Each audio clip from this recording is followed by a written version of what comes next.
A New Jersey college instructor accused of planning to burn St. Patrick's Cathedral in New York City died by suicide exactly a year after police said he tried to enter the landmark church with 2 gas cans, lighter and lighter fluid.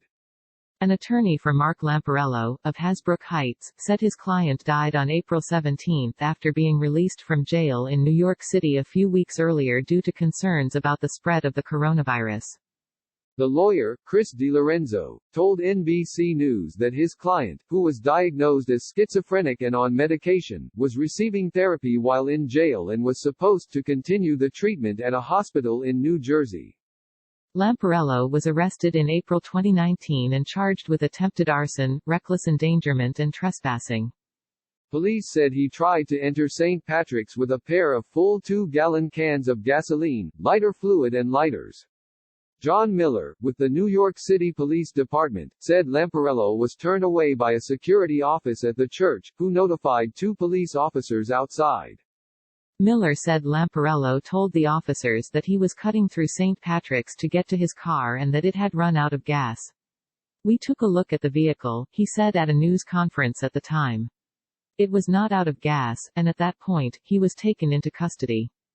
The arrest came just days after the historic Notre Dame Cathedral in Paris burned in what officials said was an accident.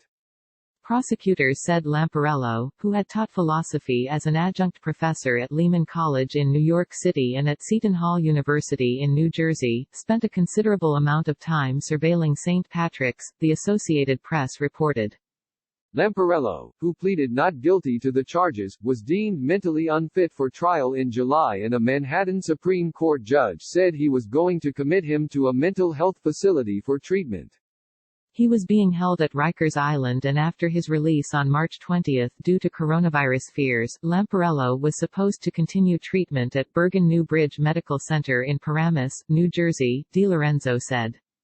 The lawyer said the hospital dropped the ball and rejected Lamparello from receiving therapy. Earlier this month, Lamparello attempted suicide but was stopped by police in New York, his attorney said. He was then admitted to Bergen New Bridge under suicide watch and released on Tuesday, a few days before he died, the attorney said. As soon as he got released, he no longer had a controlled environment where he was talking to somebody on a regular basis, which is what he needed to do, DiLorenzo said. A spokesperson for the hospital said they could not comment on the care Lamparello received, but said, "His interactions with our facility and the treatment we provided followed our protocols." The stress of something as significant as this pandemic will undoubtedly have far-reaching mental health impacts. We send our condolences and sympathy to Mr. Lamparello's loved ones, said a statement from the hospital.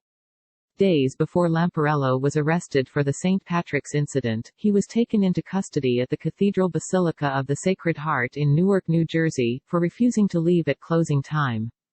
Miller said Lamparello resisted arrest at the time and got into a physical altercation with 2 deputy sheriffs. He was taken to a police station, issued summonses and later picked up by his mother.